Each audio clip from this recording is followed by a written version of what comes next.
On va ouvrir la parole de Dieu ensemble ce matin et nous allons lire un texte qui nous parle de, parce qu'on n'en a pas fini avec lui, Pierre. Et là, on va lire quelque chose, un récit sur Pierre. C'est étonnant. Vous savez qu'il a toujours eu cette tendance, alors fâcheuse, je ne sais pas, mais tendance à se mettre en avant. Sauf que là, il est mis en avant, mais il n'a rien demandé. Alors ça, c'est terrible. Hein, c'est terrible. Alors, on va lire dans Matthieu 17, verset 24. C'est un récit très étonnant, voire insolite, assez même énigmatique, parce qu'il n'y a que Matthieu qui en parle. C'est-à-dire que l'évangile de Luc, l'évangile de Jean, l'évangile de Marc ont passé sous silence ce récit. Et pourtant, il y a quand même un beau miracle qui est mentionné. Mais ce n'est pas sur le miracle qu'on va s'attarder ce matin. C'est sur les circonstances qui ont amené le miracle finalement. Matthieu 17, verset 24.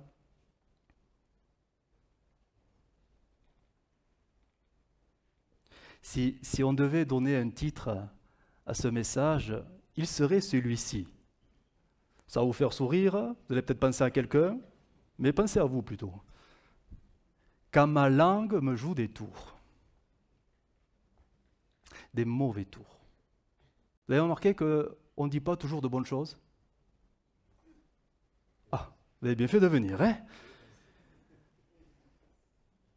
Alors, Matthieu 17, verset 24. Au moment où, alors c'est les disciples, hein, ils entraient à Capernaum, les agents chargés de percevoir l'impôt pour le temple vinrent trouver, il n'a rien demandé cette fois, pam, c'est Pierre, et lui demandèrent, est-ce que votre maître ne paie pas l'impôt du temple? Mais si, répondit-il, il le paie. Quand Pierre fut entré dans la maison, et là on s'aperçoit que l'impression que Pierre était seul à ce moment-là. Ils se sont séparés pour diverses raisons. Et c'est seulement en rentrant à la maison que Jésus, qui n'était pas là quand la question lui a été posée, va prendre les devants. Quand Pierre fut entré dans la maison, Jésus, prenant les devants, lui demanda « Qu'en penses-tu, Simon?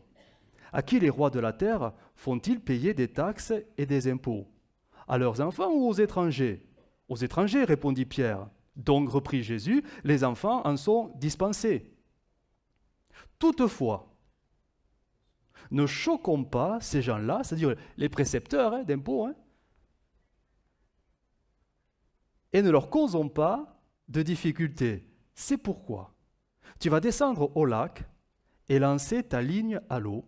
Tu attraperas le premier poisson qui mordra, et tu l'ouvriras la bouche, tu y trouveras une pièce d'argent. Prends-la et donne-la aux agents en paiement de l'impôt pour nous deux. Amen. Amen. Étonnant. Étonnant. C'est un texte qui est vraiment insolite parce qu'il n'y a que Matthieu qui en parle. Les autres évangiles ont mis sous silence ce récit. Pourtant, dans cette pêche miraculeuse, il y a quelque chose de très intéressant. Bien sûr, on a compris que Dieu ne s'engage pas à payer nos impôts d'une manière providentielle. Dommage, au travers de séances de pêche. Non, on a compris que le but de ce texte n'est pas le miracle. Non, le miracle est pour résoudre un peu la solution. Le but de ce texte est de montrer que, parfois, nous parlons trop vite, pour rien dire. Pour rien dire. Alors on va essayer de replacer un peu la situation et le contexte de ce récit et essayer de comprendre un peu ce qui s'est passé. Vous allez voir, c'est assez simple. Jésus, le texte qu'on a lu est en parole vivante, c'est pour ça que ça ressort d'une manière un peu différente, des versions un peu plus traditionnelles. Jésus et ses disciples rentrent dans la ville de Capernaum. Bon, jusqu'ici, il n'y a rien de particulier. Sauf que, à peine sont-ils rentrés, alors on ne sait pas comment ils se sont organisés, le groupe, parce que c'est quand même un gros groupe, il y a les disciples, ils sont 12, il y a Jésus, ça fait 13, il y a toutes les femmes qui suivent, chaque fois c'est un gros groupe qui est là, Et là on ne sait pas ce qui s'est passé, mais à un moment donné, on a l'impression que Pierre, il est seul, il est seul, et là, on voit les précepteurs des impôts. À ne pas confondre avec les péagers. les péagers qui étaient au service de Rome, qui eux faisaient payer des droits de passage, comme Matthieu. Matthieu était un péager à l'époque. Non, non, là on parle des précepteurs de l'impôt du temple. En fait, ce sont de la classe sacerdotale, certainement des Lévites qui sont au service des sacrificateurs. Eux, ils étaient là pour récolter une taxe qui était légale. Était légale. Une taxe où tout Israélite se devait de payer une fois par an pour tout simplement l'entretien et le bon fonctionnement du temple. C'était une loi entre guillemets, une loi qui était imposée, et ça remontait du temps de Néhémie et Esdras. Le texte nous dit, il va s'afficher, c'est Néhémie 10, 33, qui fixe cet impôt, ce nouvel impôt finalement. Il dit, Néhémie 10, 33, non, il doit y avoir une erreur. Je vais le lire.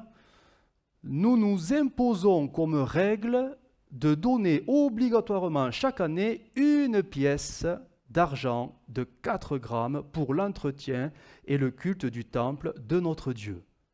Et cette loi, elle est restée au fil des ans, des siècles, jusqu'à Jésus. Et elle reposait, c'est pour ça qu'elle a pu rester, elle reposait sur une loi de Moïse. Donc c'était quelque chose qui était quand même quelque chose qui était fondé afin que tout le temple puisse bien être géré et bien être nettoyé. Et cette loi, c'était, alors il faut préciser les choses, c'est Exode 30, 13, il est écrit ceci, chaque homme, Exode 30, 13, chaque homme compté, recensé, donnera une pièce de 5 grammes d'argent, c'est-à-dire la moitié de l'unité du poids utilisé dans le lieu saint. Et là, notez cette précision, parce qu'elle est très utile. C'est comme si Dieu parlait. Cette taxe sera pour moi. Donc c'est une loi de l'Éternel. Elle sera payée par tous les Israélites de 20 ans et plus. Et au verset 16, il est dit, quand tu auras reçu tout cet argent des mains des Israélites, tu l'utiliseras pour entretenir la tente de la rencontre, etc., etc. Donc, Néhémie a repris une loi de Moïse et qui était en vigueur du temps de Jésus pour l'entretien du temple. Et à peine donc Pierre est rentré dans cette ville que ces braves Lévites viennent le voir et vont lui poser cette question d'une manière très, très, très directe. Est-ce que ton maître... Donc il n'est pas là. Il est ailleurs, on ne sait pas, à la maison. Est-ce que ton maître va payer l'impôt, finalement, comme tous les autres Israélites? Et là, Pierre, il est mal. Il est trop dépourvu. Et notez sa réponse. C'est pour ça que je l'ai pris dans la parole vivante. Sa réponse, elle commence par un « mais ». Parole vivante. Mais si. Comme si, à peine la question elle est posée, aussitôt, la réponse est donnée. On a l'impression que les précepteurs de l'impôt sont en train de poser une question, mais d'une manière négative. Ton maître, en fait, il ne va pas payer. Il ne va pas payer. Mais Pierre dit, mais si, il va payer. Pourquoi il ne paierait pas? Ah, et c'est là que Pierre se sent mal, d'un seul coup. Pourquoi il ne paierait pas? Pierre sait très bien qui est Jésus, le Fils de Dieu. Il le sait. Il a eu la révélation. Tu es heureux, Simon, Pierre, ce n'est pas la chair et le sang qui t'ont révélé cela, c'est mon Père dans les cieux. Donc pour Pierre, c'est clair, Jésus est le Fils de l'homme, Jésus est le Fils de Dieu, Jésus est le Messie, Jésus est loin de l'Éternel. Donc Jésus n'est pas un simple Israélite. Et Pierre, en bon juif, avec toute la culture juive et hébraïque, sait très bien que cet impôt ne le concerne pas. Parce que la loi de Moïse disait que cette taxe, c'est Dieu qui parlait, cette taxe, elle est pour moi. Ah. Donc, si cette taxe, elle est pour l'Éternel, le grand je suis, le Dieu de Moïse, comment peut-il se soumettre à ce que lui-même a ordonné de la part des autres? Et là, Pierre, il est mal parce qu'il sent le piège. Parce qu'il sait très bien que s'il dit oui, ça va passer, Ça peut passer, mais lui va mal le vivre parce qu'il réduit Jésus à un simple Israélite. Et ça, il le vit mal dans sa conscience. Mais s'il dit non, alors là, ça peut éclater parce qu'il est en train de dire non, mon maître, c'est le Messie. Vous y comprenez rien, on ne va pas faire payer le Messie quand même. Et là, ça peut faire un soulèvement. Parce que c'est la classe sacerdotale qui est en face. Ce n'est pas les religieux, ce n'est pas les pharisiens, c'est la classe sacerdotale de la lignée du grand sacrificateur. Donc il est mal, mais on voit que Pierre a répondu très très vite. Mais si, il paiera. Il paiera. Et certainement que là, les précepteurs, bon, l'ont laissé partir tout simplement, mais le temps où il a dû regagner la fameuse maison, mais qu'est-ce que j'ai dit? Alors c'est vrai, j'ai la paix, mais je suis mal. Je suis mal, parce que c'est comme si j'avais en fait menti. J'ai réduit Jésus à un simple Israélite se devant de payer l'impôt comme tout un chacun, tout simplement. Mais Jésus, c'est plus que ça. Jésus, c'est mon roi, c'est mon Dieu, c'est le roi de l'univers. Et je l'ai réduit à un simple homme. Un simple homme. Et là, Pierre, il est vraiment pas bien. Il a répondu trop vite, mais à cause de la situation. Il a été pris au dépourvu. On se souvient de Pierre, ce n'est pas la première fois qu'il tombera dans ce piège-là, souvenez-vous, mais plus tard, on le verra, quand il est dans la cour avec les sacrificateurs et Jésus a été arrêté et qu'il y a des femmes qui vont venir le voir et lui dire « mais tu étais avec lui ?» Réaction « mais non, mais non, mais non, mais si, mais non, je le jure !» On sent qu'il n'y a aucune réflexion dans les paroles, c'est du tac au tac, il répond pour il est désemparé. Pour se défendre. La pression de la circonstance fait qu'il se défend jusqu'à renier Jésus. Et là, on a l'impression que c'est un petit peu le même contexte. Il est pris au dépourvu, on l'a coincé, il n'a pas vu venir la question. Mais si, il paiera. Mais c'est vrai, mais attends, est-ce qu'on peut faire payer Dieu? Le Fils de Dieu, lui-même qui fixe la loi, on va l'obliger à payer un simple impôt? Et là, il vit mal dans sa conscience, il est un peu tourmenté. Tout ceci pour nous dire quoi? Qu'on est tous des pierres. Hein. Là, je ne parle pas de pierres vivantes, etc. Non, des pierres dans toute leur faiblesse. Nous parlons trop vite à cause des circonstances qui parfois nous pressent. C'est pas vrai? Ouais, dis-le à ton voisin. C'est vrai, tu parles vite. Hein? Tu parles vite, trop vite. Alors, que dit la Bible sur cela? Jacques 1,19. Vous allez voir que la Bible en parle beaucoup, hein, de ces chrétiens qui parlent trop vite. Et là, je suis sûr que tu te sens un peu concerné parce que tu te dis, oui, c'est vrai, il parle de moi ce matin. Alors, écoute bien, regarde ton visage dans la flaque d'eau. Jacques 1,19, sachez-le, mes frères bien-aimés, ainsi que tout homme, toute femme, tout chrétien, soit prompt à écouter, lent à parler, et donc lent à se mettre en colère. Mais je retiens lent à parler. Pierre parlait mais très vite, très vite. Du moins là, il a parlé trop vite.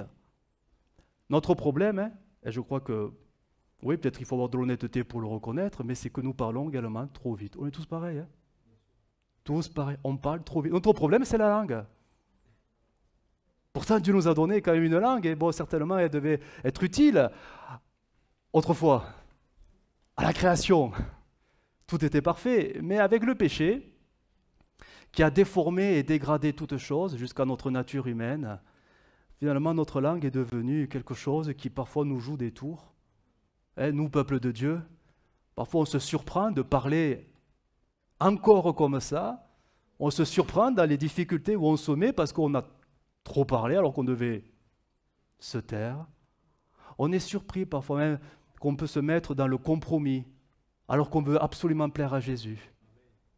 Mais notre langue, elle nous joue des tours, c'est incroyable. Quand tout va bien, mais quand les pressions des circonstances sont là, on est étonné parfois de voir comment notre langue réagit, surréagit. Mais la réflexion, elle n'y est même plus. La sagesse, ça y est même plus. C'est en réaction, comme une sorte d'autodéfense, parce qu'on se sent menacé, et voilà qu'on se met à dire des choses qu'on n'aurait jamais dites un dimanche matin de 10h à midi, parce qu'on est bien. On est curieux quand même. Alors j'ai relevé quelques dictons, pour vous faire sourire un peu, des dictons sur la langue. Alors j'en ai trouvé quand même de très intéressants. Bon, le premier, bien sûr, on le connaît tous. Il faut tourner, cette fois, bien sûr, dans sa bouche avant de parler. Vous savez pourquoi? Alors, afin d'éviter les regrets de nos paroles. Eh oui. Avant d'éviter les regrets de nos paroles. Quand une parole est donnée, c'est trop tard. Alors surtout si elle a été en réaction, alors là, tu n'as plus que les regrets. Un proverbe latin. Il vaut mieux perdre un bon mot, ou de bonnes paroles, qu'un ami. Ah, ça fait réfléchir. Ça veut dire quoi? Il faut savoir résister à la tentation d'une plaisanterie douteuse qui pourrait offenser. Ça veut dire quoi? Des fois, nous parlons trop vite et sans s'en rendre compte, on blesse les autres. Apprendre à se taire. Même quand la langue nous démange, d'en placer une. Apprendre à se taire. Un autre dicton. Mieux vaut glisser du pied que de la langue. Ça veut dire quoi? Une parole échappée, elle est partie trop vite, fait plus de mal qu'une jambe cassée. Eh oui. Un autre.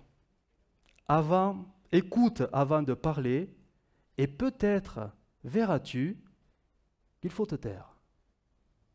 Il faut le relire celui-là. Parce que là, il faut que le cerveau suive. Écoute avant de parler. Donc en fait, tu laisses la personne parler. Et peut-être tu verras qu'il faut te taire tout simplement. Ouais. Il faut savoir écouter et non simplement attendre avant de parler. Et un proverbe arabe d'Égypte. Dans une bouche close, il n'entre point de bouche. Joli. Dans une bouche close, il n'entre point de mouche.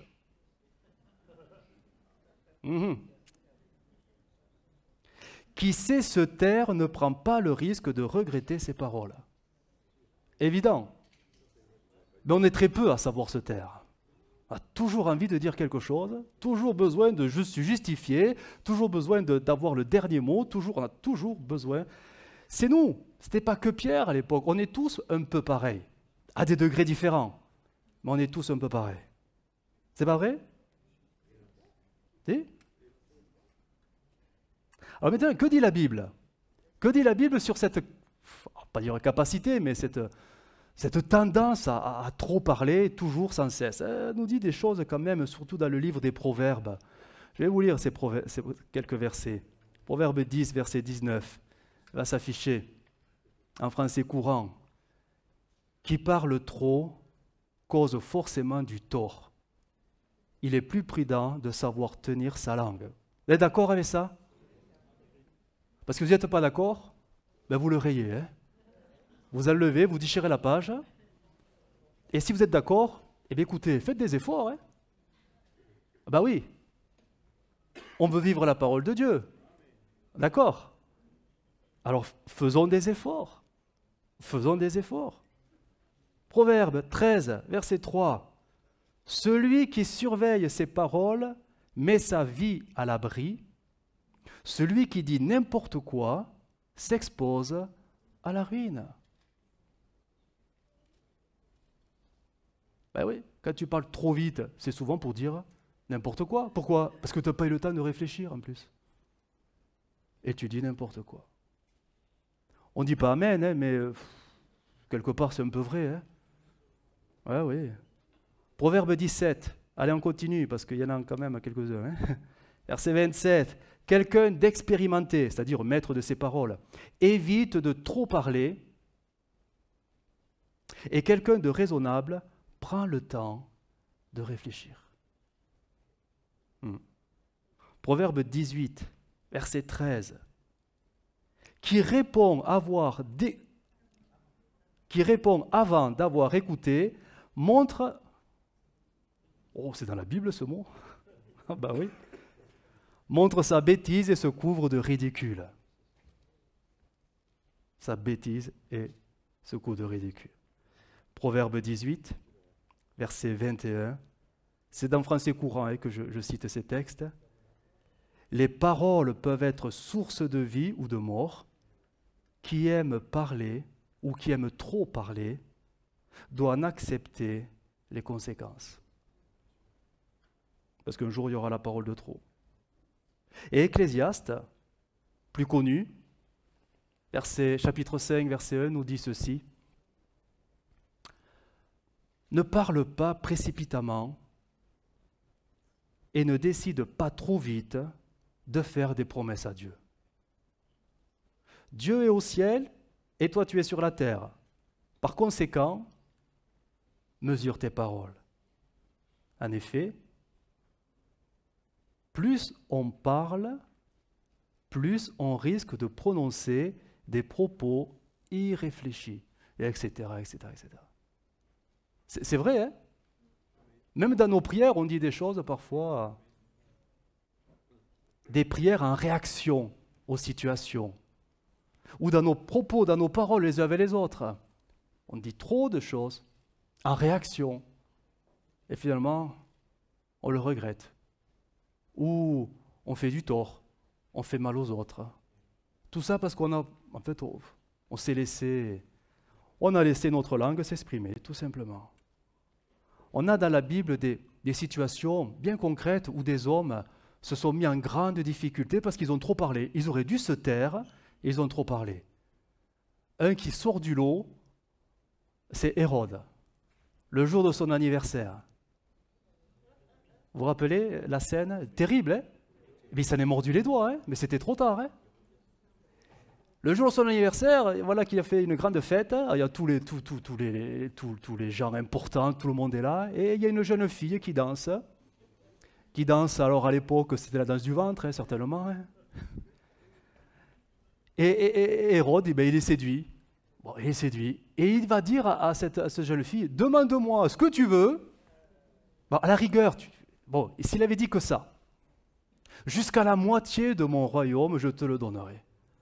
La jeune fille, qu'est-ce qu'elle a fait? Elle est allée voir maman. Qu'est-ce qu'on demande? Et la maman n'était pas gentille. Hein? Va demander la tête de Jean-Baptiste. Et quand elle va revenir auprès d'Hérode, lui dire « Je veux la tête de Jean-Baptiste », là, il est embêté. Parce qu'il est lié par sa parole. Elle a été dite devant tout le monde, et il doit tenir sa parole. Sinon, il se discrédite complètement. Et il va ordonner la décapitation de Jean-Baptiste. Mais le texte nous dit que c'est à contre-cœur, vraiment, c'était difficile. Hein? Le texte dit, le roi fut attristé, mais à cause de ses serments et des convives, il ne voulut pas refuser. Terrible, hein? Mais il n'aurait pas pu se taire et simplement profiter de la danse, et voilà, et c'est tout. Il a trop parlé. Et il s'en est mordu les doigts. Et ça a été la mort de Jean-Baptiste. Et là, on se dit, mais Seigneur, pourquoi t'as rien fait? Pourquoi t'as pas préservé? Eh ouais, mais il fallait qu'il meure. Il fallait que la place soit laissée maintenant à Jésus. C'est étonnant hein, comment le Seigneur se sert des choses. On a dans l'Ancien Testament un autre personnage, alors c'est un peu moins flagrant, mais pourtant, ses paroles seront la cause de la ruine de tout son empire. Tout son empire, hein. On parle d'un roi d'Israël, c'est Ézéchias. Ézéchias, il est malade, on connaît le récit, il est malade. Le prophète lui dit, tu vas mourir là bientôt, alors arrange tes affaires. Il va se mettre à pleurer devant le mur là, et le Seigneur va lui dire, je te donne 15 ans de plus, etc. Et là, dans sa joie d'être guéri, qu'est-ce qu'il fait? Il y a des rois étrangers qui arrivent de Babylone. Ce n'est pas les voisins à côté, hein, de Babylone. Hein. Et ils arrivent, et dans sa joie et dans sa bénédiction, bref, tout ça, mais on sait pas, c'est bizarre ce qu'il fait. Il leur ouvre les portes de tous les trésors du château, du royaume, l'armurerie, il ouvre tout, il leur montre tout. Et à peine donc le roi, du moins les messagers du roi de Babylone, qui certainement se sont frottés les mains en voyant tout ça, a dit ouais c'est bien, tu as été béni, ok, maintenant ils repartent, ça va leur donner des idées. Hein. Et à peine donc ils sont repartis que le prophète reviendra, mais dit mais qu'est-ce que tu as fait? Pourquoi tu as dit tout ça? Pourquoi tu as, excusez-moi, mais tout balancé comme ça? Tu leur as tout donné en parole. Eh bien sache que les temps viendront où tout ce que tu leur as montré, ils te le prendront. Il aurait pu se taire. À la rigueur, un bout de gâteau, une tasse, voilà, et bon, merci, et elle pouvait repartir. Mais de là à tout leur montrer, quand même. Ah, il avait la parlotte, il avait envie de se réjouir avec eux, il avait envie de... C'est étonnant comment on est quand même, hein, quand on parle trop. On parle trop. La sobriété en parole, ça on ne connaît pas trop. Alors ça dépend les profils, ça dépend les caractères. Certains ne disent rien parce que voilà, ils sont très... mais d'autres, ils ont la parole très facile, trop facile, et jusqu'à se mettre parfois en difficulté. On peut se piéger très facilement, très facilement. Alors, bien sûr, là, excusez-moi, je m'adresse là à l'église. C'est vrai que le dimanche matin, tout va bien parce que, en fait, il n'y a que moi qui parle. Il vaut mieux, hein, il vaut mieux. Mais après, qu'est-ce qui se passe entre nous?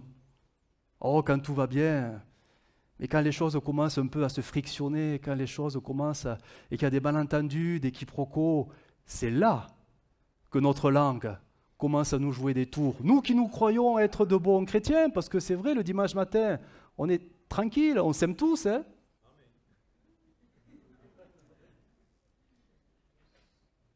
Ouais, on s'aime tous, Seigneur. Mais dès que les choses nous contrarient, hein, dès qu'on est déçus, et on sera déçus les uns des autres, dès qu'on est frustré parce qu'on a des attentes vis-à-vis des uns et des autres, et on peut même en arriver à s'agacer les uns les autres, c'est pas vrai? Là, vous avez des visages, hein, c'est ça? Vous avez des visages qui viennent? Et c'est source d'agacement, c'est source d'irritation, et on se dit, mais voilà, pourvu que tout se passe bien pendant le culte, et qu'ils ne viennent pas me voir, ou qu'on s'évite, Seigneur, fais quelque chose, mais sinon ça va éclater, quoi. Et des fois, on en est là. Et le Seigneur permet des croisements, des fois, et c'est vrai, ça éclate. Parce qu'on n'est pas maître de sa propre langue. Nos émotions l'emportent, nos réactions, nos surréactions, et après, c'est après coup qu'on se dit, mais pourquoi j'ai dit ça? Après coup, ça peut être dans 3-4 jours, hein, pas forcément sur le moment, parce qu'on est tellement en colère que la colère ne redescend pas. On est curieux quand même, on est des êtres très curieux, parce que notre langue, c'est vrai, le dimanche, elle va bénir le nom de Jésus, et comme dira Jacques, elle peut aussi dire des paroles très, très, très charnelles, hein. Très charnelles, pour ne pas dire parfois même grossières. Des paroles parfois même, je vais même plus loin, insultantes, mensongères. Oh, ça tout ça.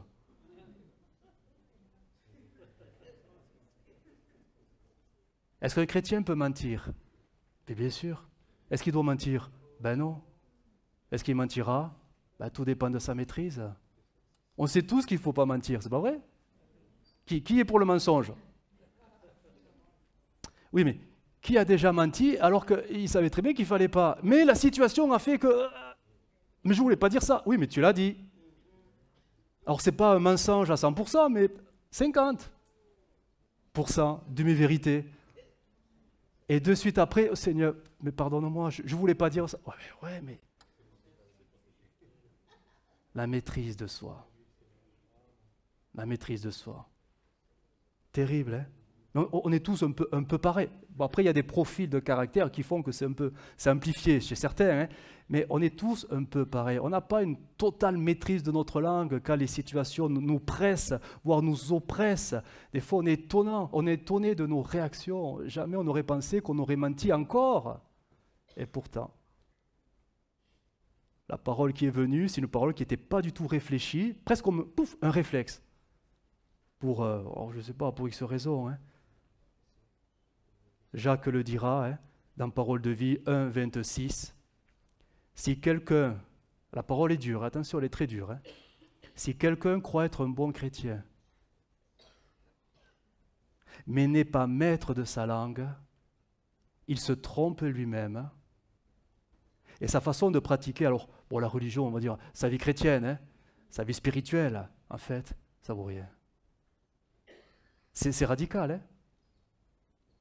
C'est radical, hein? Alors, bien sûr qu'on n'est pas parfait, bien sûr, et on ne le sera jamais. Mais est-ce que la maîtrise de soi n'est pas un fruit de l'esprit? Donc, c'est quelque chose qui n'est pas à nous, mais c'est quelque chose que Dieu veut mettre à nous. Voilà. C'est différent.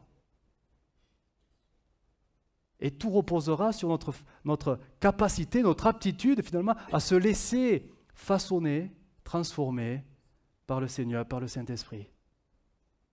Et comme je le disais à l'introduction, nous sommes tellement des bourriques qui résistons toujours au Seigneur qu'il n'arrive pas à nous transformer.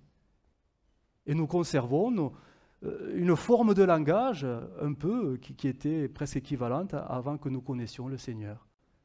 Certains aspects sont transformés, mais dans le domaine de la langue, vous savez, en principe, un chrétien spirituel rempli de l'esprit, quand il parle, ça se distingue, hein, au milieu d'une foule d'inconvertis qui dit tout et n'importe quoi et qui rigole de tout et n'importe quoi. Même ces silences se remarquent. Et pourquoi tu rigoles pas avec nous? Et pourquoi ça te plaît pas ce qu'on dit? Mais quand le chrétien commence à parler comme les gens du monde, voilà, ça se dit, oh, n'allez pas leur dire que vous êtes chrétien et que vous allez à l'église tous les dimanches. Hein. Parce qu'ils vont dire, mais t'es comme nous finalement. T'es comme nous. Notre langage doit nous faire quand même un peu remarquer. Nos silences doivent nous faire aussi remarquer. Je vais aller un peu plus loin dans la réflexion, parce qu'au-delà des paroles, il y a aussi cette tendance, et ça c'est très évangélique, hein, de mettre dans nos paroles, d'une manière un peu systématique, pour ne pas dire automatique, le nom de Dieu. Et Dieu ceci, et Dieu cela, et on le met à toutes les sauces, dans toutes les situations de nos vies. Mais parfois on le fait, il faut de l'honnêteté pour le reconnaître, mais sans réellement comprendre et discerner les choses. Hein. On le fait parce qu'on est chrétien, on le fait parce qu'on espère que ce soit vrai, que Dieu ceci, que Dieu cela, que Dieu m'a parlé, que Dieu m'a dit, que Dieu me bénira. On espère, mais finalement, nos témoignages ou les circonstances de nos vies au quotidien montrent parfois que c'est vrai, Dieu n'était pas avec toi. Hein. Tu as dit, tu as chanté sur tous les toits que Dieu était avec toi, mais au final, t'as rien. Elle est où la bénédiction? Il est où le fruit du Saint-Esprit? Il n'y a rien du tout. Pourtant tu l'as dit, tu l'as proclamé, tu as même témoigné. Et au final, il n'y a rien. Et tout ça parce que, alors on comprend, c'est-à-dire cette joie un peu, cette joie qui est là de, ben oui Seigneur, tu es avec moi, tu es avec moi, tu es avec moi. Voilà, une porte s'ouvre, oui Seigneur, c'est toi qui l'as ouverte, c'est toi qui l'as ouverte. Mais en fait, oh. Le discernement, c'est de savoir ce qui vient de Dieu et ce qui ne vient pas de Dieu. Et ce n'est pas parce qu'on a un semblant de réussite dans nos vies que forcément c'est Dieu qui vous bénit. Hein. Vous savez, dans le monde, ils réussissent aussi. Hein. Et ils n'ont pas Dieu dans leur vie. Hein. Mais nous, dès qu'il y a quelque chose de positif, de suite on l'attribue à Dieu. Alors qu'il faudrait éprouver les choses. Éprouver les choses. Comment on fait pour éprouver les choses? Eh bien, on laisse le temps passer. Parce que quand Dieu fait quelque chose, c'est toujours dans le temps et ça dure. Ça dure. Le fruit dure. Comme dit le dicton, l'hirondelle ne fait pas le printemps. Vous comprenez ce que ça veut dire? C'est pas parce qu'il y a une forme de réussite là qui arrive en premier lieu que forcément c'est Dieu qui te bénit. Mais la vie est faite de réussite et d'échecs. Et Dieu nous regarde du haut des cieux tout simplement pour voir comment nous vivons. Mais le fait de tout attribuer à Dieu, des fois on peut se trouver un peu désemparé parce que le jour où ça ne marche plus, tu dis quoi? Toi qui as proclamé à tout vent que c'est Dieu qui t'a béni, et là ça ne marche plus, tu dis quoi? Ah, c'est le diable qui m'attaque. Il faut du courage pour dire, ben oui, je me suis trompé. Et oui, c'est ma faute, j'ai fait une erreur. Il faut du courage après, mais le problème c'est que tu l'as dit. Et beaucoup l'ont entendu. Mais les autres voient ce qui se passe maintenant, il se passe quoi? Ben, tes prochaines paroles, il faut les mesurer. Parce qu'en fait, tu es discrédité. Discrédité. Tout ce que tu diras, les gens ne croiront plus. On se met vraiment en difficulté parce que parfois on parle trop tôt, trop vite. Je vous avais donné ce témoignage, je ne sais pas si c'est un témoignage, mais ça fait sourire, de cette personne qui avait mal à la tête et se met à prier, Seigneur, guéris-moi, guéris-moi, guéris-moi. Et à peine avoir prié, elle va prendre Dodoliprane. Ben oui. Et merci Seigneur, tu m'as guéri. Bon, ça fait sourire. Oh, je ne dis pas que Dieu ne l'a pas guéri, mais je sais que le Doliprane, ça agit quand même bien sur les maux de tête. Hein. Le discernement. Ou, je me tais. Ou que penser de ces situations où, par exemple, quelqu'un qui prie pour trouver un travail, et on sait que ce n'est pas évident des fois, une porte s'ouvre, le travail commence, ça dure 1 mois, 2 mois, 3 mois, 4 mois, poum, le travail est perdu. Mais le problème, c'est que la personne a dit à tout le monde, Dieu m'a donné un travail, Dieu m'a donné un travail, Dieu. Est-ce que tu vas dire que Dieu te l'a repris maintenant? Ah oui, mais Dieu ne regrette pas les dons qu'il fait, dit l'Écriture. Et là, on est dans l'embarras. On se met en situation un peu difficile. Et que penser de ces témoignages qu'on a entendus? Peut-être que vous connaissez des situations et que ce que je dis, ça vous met mal à l'aise, mais bon, ça vous passera, ça ira mieux dans un moment. De ces personnes qui disent « Dieu m'a béni, Dieu m'a fait rencontrer l'élu de mon cœur, et on s'est mariés, et Dieu nous a bénis, merveilleux. » Et 1 an après, c'est le divorce. Ah! Oh Seigneur, pourquoi tu as permis le divorce? Ben non. Et on se met dans l'embarras. Parce qu'on se met en contradiction. Notre problème, c'est quoi? Alors comprenez-moi bien ce que je veux dire. C'est qu'on met Dieu, mais à toutes les sauces dans nos vies. Alors je ne dis pas que Dieu n'est pas dans tout. Si, il est dans tout. Mais comprenons la sagesse, la retenue, la maîtrise. Savoir éprouver les choses dans le temps. C'est ça qui donne de la valeur aux expériences que nous faisons. C'est les fruits que les gens doivent voir. Ce n'est pas nos déclarations qu'ils doivent entendre. Ça fait toute la différence. C'est ce qui va donner du poids et du crédit à notre témoignage. Et vous savez, et le Seigneur en plus, je veux dire, est-ce qu'il a vraiment besoin de nous pour avoir des porte-paroles, pour lui dire qu'il agit? Honnêtement, est-ce qu'il a besoin de nous? Non. Oui, que nous proclamions l'Évangile, c'est autre chose. Mais de là à proclamer nos bénédictions, parce que c'est de Dieu, c'est de Dieu, c'est de Dieu, des fois on peut se retrouver dans l'embarras. Dans l'embarras, parce que finalement tout n'est pas forcément de Dieu.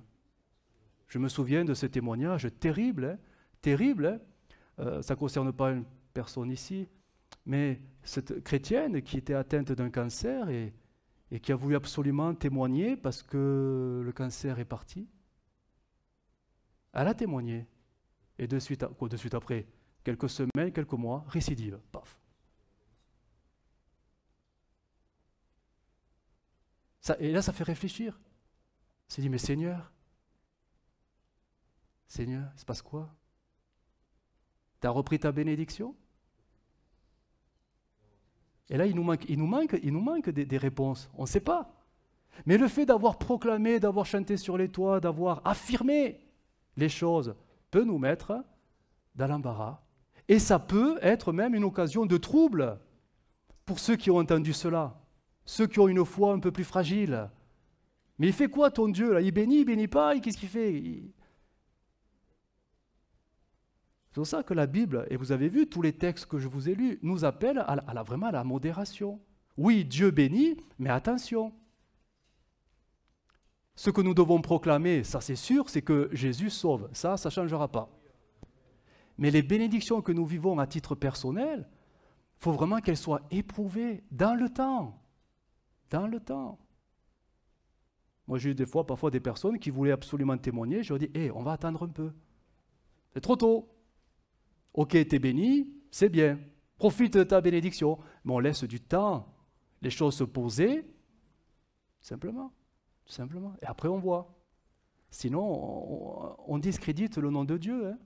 On ne se rend pas compte. Et vous connaissez ce commandement qui dit, ce troisième commandement, tu ne prendras pas le nom de l'Éternel en vain. Ah ben nous, on est les champions, hein, les évangéliques. Hein. Et une autre version nous dit ceci, parole de vie, c'est Exode 20, verset 7, ne te sers pas, c'est Dieu qui parle, hein, ne te sers pas de mon nom n'importe comment.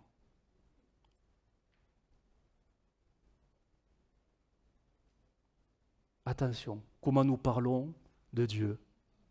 Oui, Dieu, il a le regard sur toute notre vie, il veut bénir tous les domaines de notre vie, mais c'est sûr, ça c'est incontestable. Mais attention comment nous répercutons cela. Il nous faudrait un peu plus de sagesse, un peu plus de retenue, pour que les choses soient éprouvées, avérées, et que ça ne devienne pas une source de confusion, peut-être déjà pour soi, et pour les plus faibles dans la foi. Les plus faibles dans la foi. Parce que quand Dieu fait quelque chose, mais ça dure. Ça doit durer. Ça doit durer. Ou simplement, quand les choses parfois s'écroulent, autant ceux qui ont le nom de Dieu facile peuvent avoir le nom du diable aussi un peu trop facile. Ah, si ça ne marche pas, c'est que le diable m'attaque. Pas forcément. Si ça ne marche pas, c'est parce que peut-être tu as fait une erreur. Tu t'es trompé. Point. Va pas plus loin. Pourquoi mettre le diable dans l'affaire? Des fois, il faut vraiment du courage pour reconnaître qu'on se trompe et qu'on parle trop vite. Oui? Bien sûr que le diable peut s'opposer à nous. Bien sûr. Mais bien souvent, c'est nous qui parfois nous précipitons et on gère mal les choses, ou on se trompe et ceci, cela, etc. Et on fait, et le résultat, ça ne marche pas. Ça ne marche pas. Faites l'exemple, l'expérience. Ne mettez plus d'essence dans la voiture. Vous voyez l'aiguille descend, Seigneur, tu es avec moi, tu es avec moi. Faites. Chantez tous les cantiques que vous voulez, l'aiguille descend. Le voyant s'allume, vous chantez encore plus fort. D'accord? Et quand la voiture s'arrêtera toute seule, ne dites pas que le diable vous attaque. Parce que là, on a compris que, en fait, c'est moi qui n'ai pas fait le plein. Négligence. Voilà. Ou forcer la main de Dieu. Seigneur, permets que l'essence se renouvelle. Alors, je ne dis pas que Dieu ne peut pas le faire. Mais bon, si on faisait toute l'expérience, je serais surpris de voir combien de réservoirs se sont renouvelés tout seuls quand même. Eh oui, des fois, nous forçons la main de Dieu parce que nous mettons Dieu, Dieu. Et oui, mais la station, elle était à côté, là, elle n'y a pas été. Voilà. Que Dieu nous aide à être responsables et que Dieu nous aide à être un peu dans cette retenue, parce qu'elle est normale, cette retenue. La Bible en parle. La Bible, elle en parle. Et Dieu n'a pas besoin de porte-parole qui proclame à tout vent les bénédictions. Non. Que tu proclames que oui, l'œuvre de la croix pour tout le monde, c'est autre chose. Mais les bénédictions, il faut les éprouver. Il faut que les choses soient avérées, confirmées, pour que ce ne soit pas source de confusion autour de nous. Alors j'en arrive à la fin, bien sûr. Mais attention à notre langue. On ne sera jamais parfait, mais par elle, nous essayons de bénir le nom de Jésus. On y arrive, hein? De victoire en victoire, de progrès en progrès, on y arrive. Mais que pendant la semaine, cette même langue ne gâche pas tout. Parce que c'est là, finalement, ce qui est triste. C'est qu'en même temps, nous bénissons le Seigneur et en même temps, nous disons un peu n'importe quoi. Non pas parce qu'on le veut, mais parce qu'on ne le maîtrise pas. Et c'est les situations qui ont fait que « Ah, mais j'aurais pas dû dire ça. » Mais oui, mais tu l'as dit, et tout le ciel a entendu. Et la personne en face, elle est brisée. Et après, tu vas lui dire que tu vas à l'église tous les dimanches. Alléluia. Voilà quoi. Voilà. Nous nous discréditons. Pourtant, la Bible est claire, hein, nous sommes, alors je m'adresse au peuple de Dieu, nous sommes des enfants de Dieu. D'accord? On est d'accord là-dessus? Enfants de Dieu. Donc on comprend ce que ça veut dire. Les enfants de Dieu devraient avoir de bonnes paroles. Ouais, vous pouvez dire Amen, hein? Parce que si vous avez des doutes, on devrait tous avoir de bonnes paroles. On est des enfants de la vérité, parce que Jésus est la vérité. Il nous a donné l'esprit de vérité. Oui, mais quand des paroles bizarres sortent de nos bouches, on se dit, mais qu'est-ce qui nous anime? C'est plus la vérité, c'est plus le Saint-Esprit, c'est plus Jésus. C'est nous. C'est pas le diable, hein? C'est nous. C'est à nous. C'est à nous. C'est à nous. On est rempli de ce monde, de cette mentalité de ce monde, et tout n'est pas encore tout à fait sorti. C'est les situations qui font ressortir les choses à nous. Nous disons nous aimer tous les uns les autres, et je veux le croire, qu'on y aspire. Mais dans la vie de l'Église, on va dire du côté très, très pratique, hein, on se critique quand même. Hein. Il y a de la critique. Hein. Qui dirait non serait menteur. On se critique les uns les autres. Oh, des petites critiques, mais des critiques. On murmure. Mais c'est nous, et c'est l'Église. Hein. Elle est comme ça, l'Église. Elle ne devrait pas être comme ça, mais elle est comme ça. Parce que nos paroles, on ne les maîtrise pas. Et parce que nos cœurs, parfois, ils ne sont pas si remplis que ça de l'Esprit de Dieu, mais remplis de l'esprit de ce monde. Ce monde. Ce monde. Que le Seigneur nous aide hein, à être véritablement des enfants de Dieu, remplis du Saint-Esprit. Vous savez que c'est possible hein, d'être rempli du Saint-Esprit. Hein. Vous savez que c'est vrai. Et quand quelqu'un est vraiment rempli du Saint-Esprit, mais vraiment, bah déjà il se met à parler en langue, c'est merveilleux, au moins là.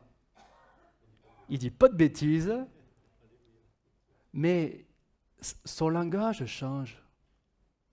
Il y a des choses qui disparaissent en lui. Il y a des paroles qui ne trouvent plus de racines en lui. Et même la personne ne se rend même pas compte que son langage a changé parce que c'est la présence de l'Esprit qui fait que tout en lui commence à changer. Il n'est pas parfait. Et même ses oreilles vont commencer parfois à frémir quand il va entendre des choses. Mais c'est quoi ça? Je ne veux pas entendre ça. Je ne veux plus l'entendre. Ça, ce sont des bons signes. C'est la présence du Saint-Esprit qui remplit un cœur. Et ça, on a besoin. On a besoin. Regardez. On va lire ensemble, c'est Jacques 3,6. J'en arrive à la fin. Hein, parole de vie. Jacques 3,6, s'il te plaît. Qui nous parle de la langue. Terrible cette langue. C'est un poison. Hein. C'est un poison qui nous souille. Nous-mêmes. Et qui fait du mal aux autres. Jacques 3,6. Parole de vie. Tu l'as dans la liste. Hein. C'est à la fin. Tout à la fin. Jacques 3,6, parole de vie.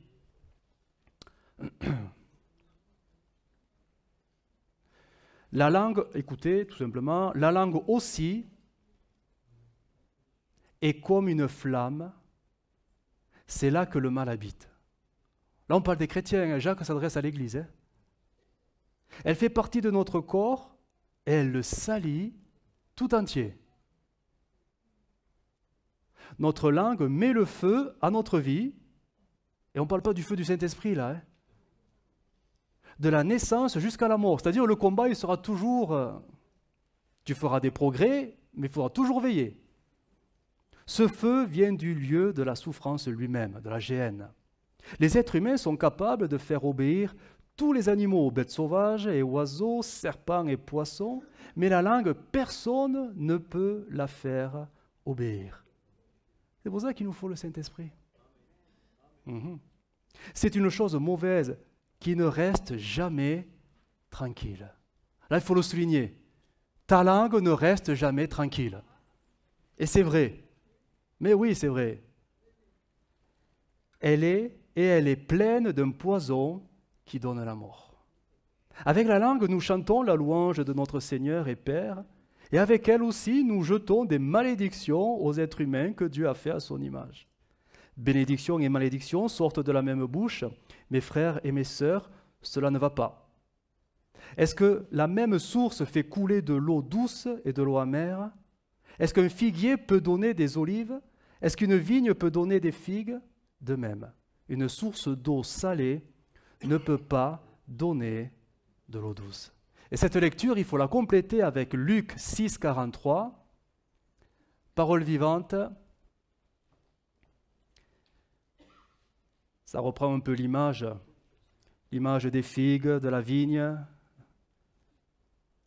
C'est Jésus qui parle. Il est impossible qu'un bon arbre porte de mauvais fruits, ou qu'un mauvais arbre porte de bons fruits. Car c'est précisément la nature des fruits qui permet d'identifier l'arbre. On ne cueille pas les figues sur des chardons, on ne vendage pas non plus le raisin sur des ronces.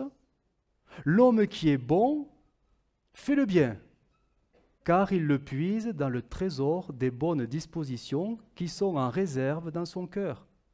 Celui qui est mauvais tire le mal de son fond de méchanceté, car ce qui jaillit des lèvres n'est que l'expression de ce qui remplit le cœur et qui déborde de son trop-plein. Verset 46. Et là, il pose la question, pourquoi donc m'appelez-vous Seigneur, Seigneur, alors que vous ne faites pas ce que je vous commande? Est-ce que nous comprenons la question dans le contexte de ce qu'on vient de lire? Le Seigneur est en train de dire, vous me dites Seigneur, Seigneur, Seigneur, ok, donc vous reconnaissez que je suis votre Dieu, votre Seigneur, le Messie, très bien. Le problème, c'est que vos paroles témoignent contre vous. Vos paroles sont mauvaises. Vos paroles sont l'expression du trop-plein qu'il y a dans votre cœur, et le problème, c'est qu'il n'est pas si bon que ça, le trop-plein. Il est mauvais. Et pourtant, vous me dites Seigneur, Seigneur, ou Alléluia, Alléluia, gloire à Dieu, ce que vous voulez. Bon, en fait, vous faites les bons chrétiens, mais au fond, votre cœur, lui, il parle encore de tout son fond qui n'est pas net. Il est mauvais. Il est mauvais.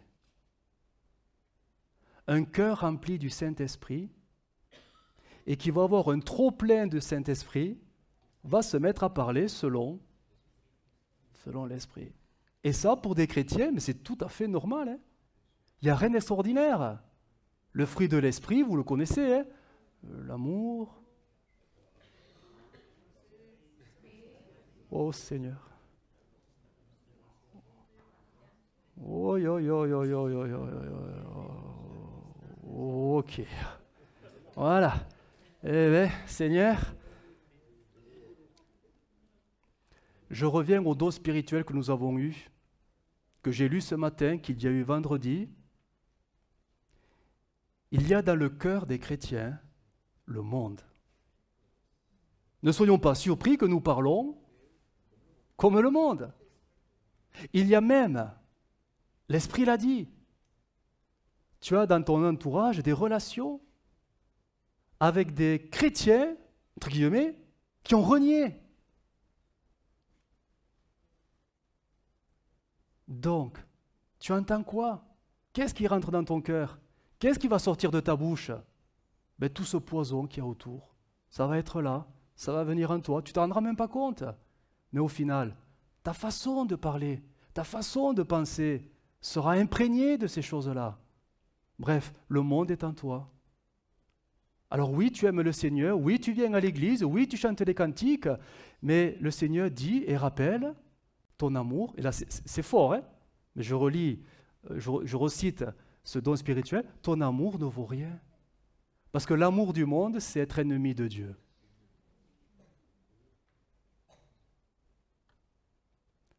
On se fait reconnaître à notre façon de parler, à notre langage, tout simplement. C'est là qu'on voit les enfants de Dieu. Et les enfants... Ouais, eh oui, les enfants du diable, les enfants de ce monde, finalement. Ben oui. Ah, c'est dur, hein, ce matin, hein? C'est dur. Vous savez, Jésus revient bientôt. Hein? D'accord? Allumez la télé, vous allez voir ce qui se passe. Jésus revient bientôt. Jésus ne reprendra pas tout le monde. Ah non, il nous le dit. Il l'a dit encore ce matin, il a dit vendredi, il ne répondra pas à tout le monde. Pourtant, il appelle encore ces gens-là, ses enfants, à la repentance et au changement. Et tant qu'il n'y aura pas ça, tant que tu n'auras pas l'honnêteté de te regarder dans la flaque d'eau qu'il y a ce matin-là à tes pieds, eh bien écoute, l'Église partira, que toi tu resteras, parce que le monde était en toi. Que dire? Voilà. S'humilier devant Dieu, parce que forcément sa parole, elle a raison. Ta parole à toi, tout ce que tu pourrais dire pour te justifier, c'est du vent, ça ne sert à rien, ça sert à rien. C'est là qu'il faut avoir l'honnêteté, le courage de savoir s'examiner à la parole de Dieu, à la lumière des Écritures, pour que notre vie soit conforme. On ne sera jamais parfait, mais l'amour du monde, ça, on peut l'enlever. Comment? En laissant le Saint-Esprit nous remplir, tout simplement, en recherchant l'action du Saint-Esprit. Que Dieu nous aide. On va prier le Seigneur. Seigneur, nous te bénissons pour ta parole. Te bénissons, Jésus, parce que c'est vrai, elle est une épée qui tranche, elle est un miroir qui reflète notre visage, elle est ce pain qui nous nourrit, mais elle est aussi ce marteau qui brise le roc. Et Seigneur, combien nous avons besoin, Seigneur, devant toi, là, d'être vrai avec nous-mêmes, parce que tu reviens bientôt. Tout est là, Seigneur, pour que ton retour se manifeste, Seigneur, en un clin d'œil. Et combien nous voulons examiner nos vies et mettre en règle nos vies pour ne pas se retrouver disqualifiés. Seigneur, ton esprit nous a parlé ce matin. Et nous ne voulons pas laisser tomber à terre ces paroles, mais nous voulons, Seigneur, nous les approprier, afin que nos vies changent, afin que nos cœurs changent, afin que tu nous transformes. Oui, nous voulons abandonner toute résistance, nous voulons abandonner toute armure, toute forteresse, tout mur que nous pourrions ériger pour nous défendre. Seigneur, nous voulons nous laisser faire entre tes mains. Tu es le potier et nous sommes l'argile. Seigneur, façonne-nous, change-nous, transforme-nous. Tu vois cette langue, Seigneur, tu vois notre langue, combien elle nous joue des tours et elle gâche tout. Seigneur, aide-nous, aide-nous.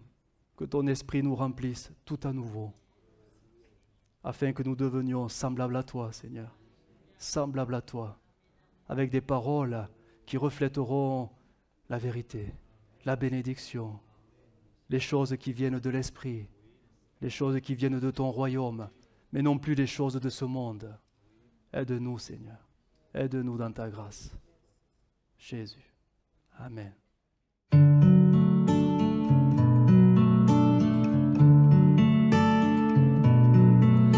Well, I heard there was a secret chord that David played and it pleased the Lord. But you don't really care for music, do ya? Well, it goes like this, the fourth, the fifth, minor fall and major lift, the baffled king composing hallelujah, hallelujah. Hallelujah, hallelujah, hallelujah.